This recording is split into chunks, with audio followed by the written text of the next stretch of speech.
Salut les mecs, on se retrouve dans une nouvelle vidéo. Ça fait longtemps, j'ai pas fait de vidéo hier vu que j'attendais mon Funded. Là je l'ai eu aujourd'hui, on va détailler un petit peu les positions que j'ai chopées. Je vais vous montrer aussi mon certificat, même si je pense, est-ce que vous en avez quelque chose à faire? Attendez, est-ce que je l'ai ici?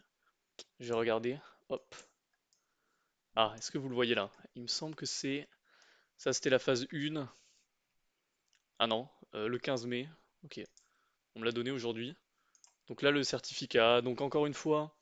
comme vous pouvez le voir, c'est pas le premier challenge que je passe, hein, on s'enflamme pas, et surtout que c'est pas un challenge qui va changer votre vie. Comme je vous ai dit, si vous vous projetez un peu dans le futur, au moment où vous pourrez vivre de votre trading, moi personnellement, si ma situation elle est, si je suis dans la même situation qu'actuellement, honnêtement, je déprimerai quand même un peu. Donc voilà, mais bon, on est quand même content, on avance. Là, l'objectif, ça va être de chercher un premier payout et de pouvoir retirer le plus vite possible. Donc sur ma propre firme, j'ai une règle de consistance dans laquelle, en gros, je peux retirer mes profits uniquement lorsque le solde de mon compte a atteint 2,5 fois mon meilleur jour. Donc imaginons que mon meilleur jour c'est 1%. Pour pouvoir retirer, je dois atteindre 2,5%. C'est pour ça que je risque très peu et que j'ai pas besoin d'aller chercher très loin sur mes positions, étant donné que ben, enfin, c'est pas forcément positif de faire énormément de profit sur une seule journée. Donc là, je vous ai montré ça. Ok, on va faire un petit débrief de la journée d'hier, je crois. Hier, c'était assez intéressant. Hier, c'était assez intéressant. Et puis voilà. Ah ouais, hop, petite pub pour mon Telegram. Encore une fois, je vends absolument rien, c'est juste pour partager mes positions. Vous voyez que, hop, je partage les positions une fois que je suis rentré. Je veux pas du tout faire du copy trading, etc. C'est vrai que là, j'ai pas mal spammé. Donc là, la position à l'achat que je vais vous détailler après. Et à la vente. Donc là, je me suis pris un BE, c'est ok. Et là, tu vas me dire, pareil, tu montes pas tes SL, etc. Ben là, c'est vrai que sur les 2 dernières semaines, juste, je me suis pris uniquement 2 SL que je vous ai documenté. Et c'est vrai que j'ai eu pas mal de TP, donc c'est plutôt encourageant pour la suite. Bon, on va aller un petit peu plus dans les graphiques. Je pense que c'est ça qui vous intéresse. C'est ça qui vous intéresse. Donc on va regarder EU vite fait, le gold et AUD. C'est les trois paires que j'ai regardées. Et puis voilà. Donc on s'était laissé, il me semble on était avant la big chute. Et je vous avais dit que moi, je regardais plutôt. Enfin, je pensais qu'on allait à la hausse, choper ces highs ici. Pourquoi? Attendez, on est lundi. Je pensais que, hop, on va revenir en replay. Je pensais que la chute de lundi, c'était la manip de la mèche de notre weekly profile, et donc ça faisait sens de repartir plus haut. Maintenant, j'avais également précisé que la dernière grosse liquidité qu'on avait chopée, c'était celle-là avec nos vendeurs, et donc que c'était pas stupide forcément que le prix aille chuter. Surtout que, hop, regardez un petit peu, ça fait exactement le même pattern que sur lequel je rentre. C'est-à-dire que le prix sweep sa liquidité, il est venu réagir dans un OB ici. Donc c'est-à-dire que ça a conforté dans cet OB ici, vous voyez, ça a conforté les acheteurs. Et donc à cet instant T, on avait des acheteurs ici, mais on n'avait plus de vendeurs. Donc là, j'avais pris, regardez, là ça a réagi dans l'OB juste au-dessus, hop, ça a sweep. Et donc ici, on avait une bonne opportunité de buy. Pas jusqu'ici, mais jusqu'à la dernière zone où il y a des vendeurs. Et là, vous voyez que ce qui est évident, ce que tout le monde a vu, c'est qu'on avait un choc ici. Et donc, beaucoup de personnes cherchaient à vendre potentiellement dans ces niveaux ici. Et donc, qu'est-ce que le prix a fait? Le prix est juste venu sweep cette liquidité ici, réagir aux 50%, enfin mitigate les 50% de la mèche et délivrer. Donc maintenant que tu vois, tu vas me dire c'était simple, mais c'est comme ça que tu progresses. C'est en ayant un scénario, en essayant de comprendre pourquoi le prix fait ci, ça, et puis voilà. Donc là, tu vas me dire, ok mec, très bien, euh, jusqu'où tu penses qu'il va chuter? Donc encore une fois, je vois pas le futur, je partage uniquement mon avis et, euh, et ce que je pense, voilà. Donc là, encore une fois, j'avais pas mon funded, mais le prix a juste délivré. le prix a juste délivré. Ah si,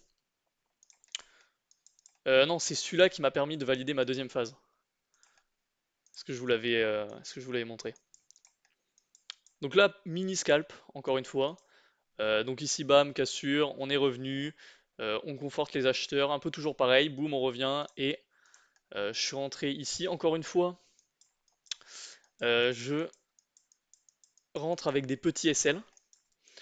Je rentre avec des petits SL, ça me permet de capitaliser sur des petits mouvements. Donc là, je ne l'ai pas gardé jusque où je voulais, étant donné qu'il fallait que ça aille juste ici pour que je puisse prendre des profits. Et donc, vous voyez, ça m'a fait un 4,5 R, donc c'est assez cool. Et j'ai pas forcément forcé les positions. Donc là, je pouvais plus trader, plus de compte. Enfin, plus de compte. J'attendais qu'on me donne le compte. Hop, on va faire un petit peu le récap des positions que j'ai pris ici. Donc là, le gros rectangle que j'ai noté ici, c'était un FVG weekly. Donc là, on va repartir sur. Voilà. Donc c'est un FVG weekly. Pourquoi je pensais pas qu'on allait réagir dedans? De un, on l'avait déjà mitigate. Ok. Donc ça, c'est déjà une grosse raison. Euh, donc voilà. Donc j'ai pris un buy et une vente. Pourquoi j'ai chopé le buy? Donc comme vous pouvez le voir, on a fait une petite manip entre lundi et mardi. Donc ça, c'était notre weekly profile. Boum, on a délivré. Mais aujourd'hui, on est vendredi. On est vendredi et donc quand on chute toute la semaine comme ça, il y a un truc qui s'appelle le TGIF, donc Thanks God It's Friday, et on te dit en gros que bah, il y a très forte chance qu'on retrace pour faire la mèche. Maintenant, c'est pour ça que je trouvais ça intéressant de choper un buy. Maintenant, cette zone-là, pour moi, elle va se faire éclater. C'est quasiment sûr. Après, bon, quand j'en ai aucune idée. Et donc, j'ai pris un mini scalp ici. Euh, et la zone à partir de laquelle je chercherai une vente potentiellement, c'est celle-là. Vous voyez, on a réagi dedans, boum, on a conforté les vendeurs, pardon. Il y a de fortes chances que après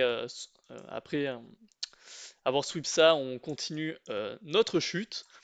Donc, petite review de la position. Donc, hop, on est vers là. Donc là, vous voyez, moi je vois 7 OB avant la cassure. Donc pour moi, je me dis que s'il y a DSL, c'est pas forcément sous le low ici, à l'instant T, mais plutôt à ce niveau-là. Le prix, boom, le sweep rapidement. J'attends de voir si il nous offre une réaction. Et donc, comme je vous ai dit, moi, je fais vachement gaffe au mouvement des bougies lors de mes exécutions. Et donc, sur mon MT5, ça me plaisait bien et je suis rentré. Cette position, honnêtement, j'aurais pas dû la prendre. J'aurais pas dû la prendre parce que j'étais totalement baissier et que, surtout quand on regarde le DXY, je le regarde pas souvent, mais quand vous savez pas trop ce qui se passe, ça peut être intéressant. Donc, sur le DXY, qu'est-ce qui se passe? Vous voyez qu'on a un gap 4 heures, donc potentiellement réagir dedans, très bien, sauf que de 1, on n'est pas encore au CE, donc au 50%, et de 2, regardez-moi le choche qui a été créé lors du lunch, c'est-à-dire que de 1, tout le monde le voit, de 2, c'est pendant un timing d'inducement, et donc pour moi, ça va se faire éclater, tu vois, ça va se faire éclater. Et donc, euh, enfin, je vois ça plus sur EU, je me dis, ok, il va pas tenir quoi. Donc honnêtement, c'était plutôt greedy de ma part.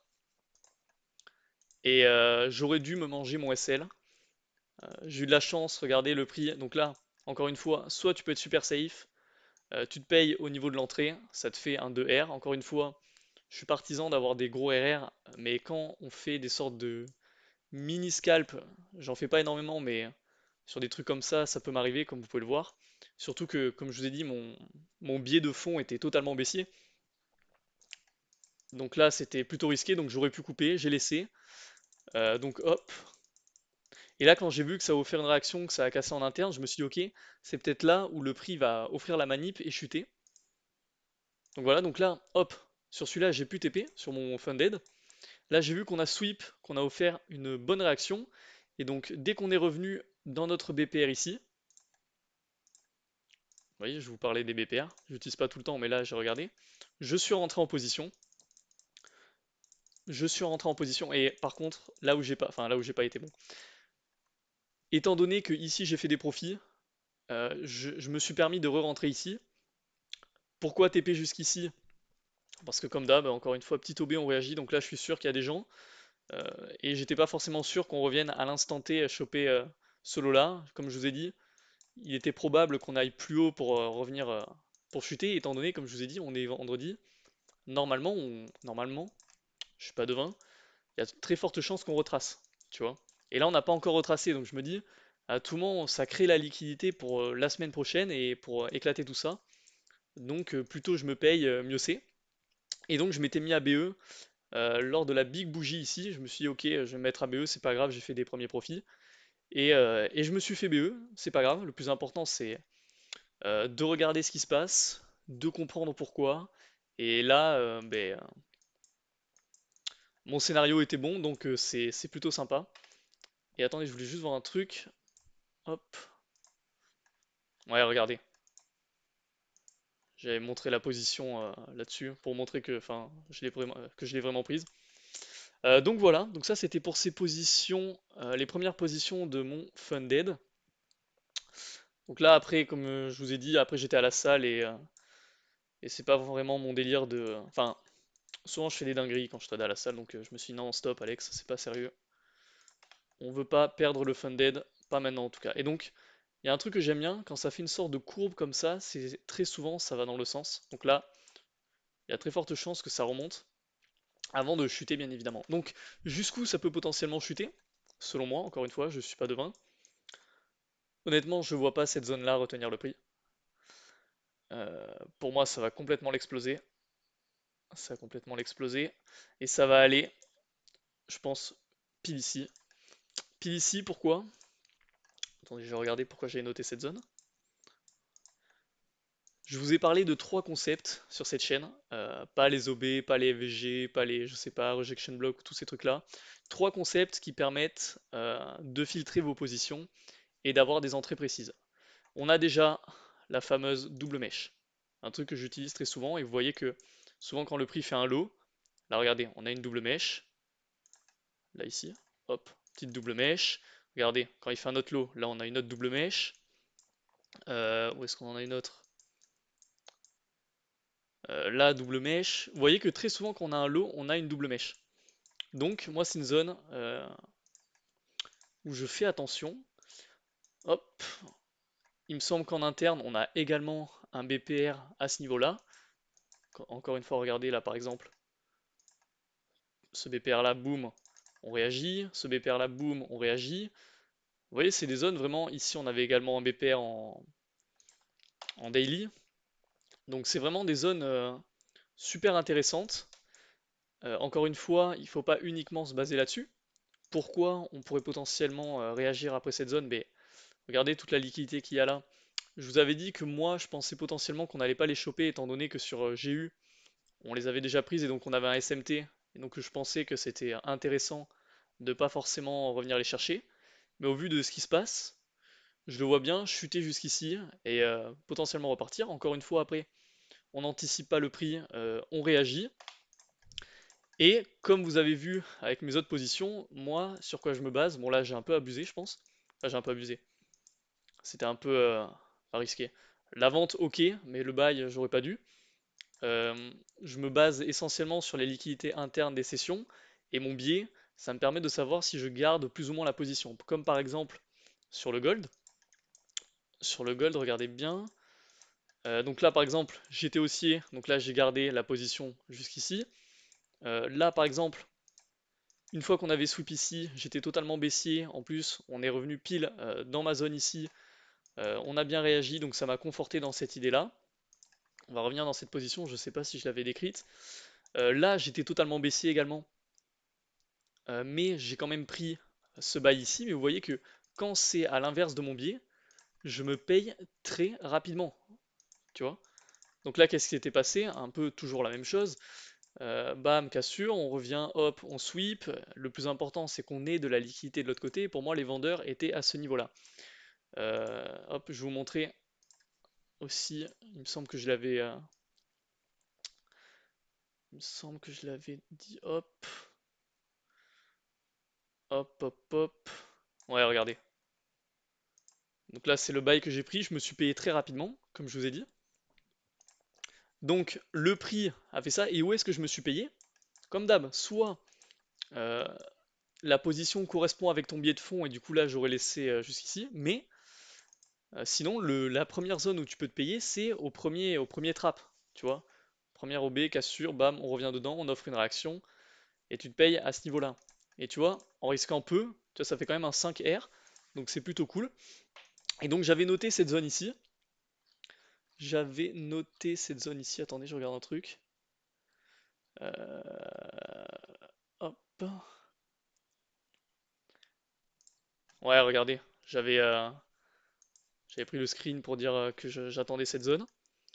Donc là, je pouvais plus trader, il me semble. Le prix fait sa vie, regardez, ça revient dans cette zone sans le casser pour conforter les vendeurs. Là, qu'est-ce qui se passe? On a un big shosh, on offre une réaction, boum. Là, tu vas me dire c'est une position où tu pouvais potentiellement prendre un buy, sauf que c'est totalement à l'opposé de mon biais. Et surtout, on montre pas réellement de signe qu'on veut remonter au moment de la liquidation. On chute beaucoup plus bas, donc moi ça m'intéresse pas forcément. Donc le prix fait sa vie, je vais juste vous montrer au moment du sweep comment le prix chute, c'est vraiment une folie. Un peu long là le prix. Ouais, regardez, pile en plus, 9h30, sweep, boum. Et là le prix chute. Donc j'ai pas pu capitaliser sur ce mouvement, c'est pas grave. Comme je vous ai dit, le plus important c'est d'analyser un petit peu tous les jours. Et quand tu vois que tu as le bon biais, très souvent, ben, ça, ça te conforte dans tes positions et dans ton trading. Donc, est-ce que j'ai parlé un petit peu de tout? C'est quoi, ça fait 17 minutes que je parle, j'ai montré ma certif, on a fait un petit débrief de ce qui s'est passé les 2 derniers jours, j'ai montré mes 2 premières positions de mon funded. Je pense que c'est tout. Je pense que c'est tout. Je vais pas faire de vidéo ce week-end, à part si dans les commentaires vous me posez des questions sur des thèmes précis en mode fais des vidéos sur ci, ça. Mais sinon, je pense que j'ai un petit peu tout dit. Donc on va se laisser là-dessus. Je vous souhaite un bon week-end et amusez-vous bien.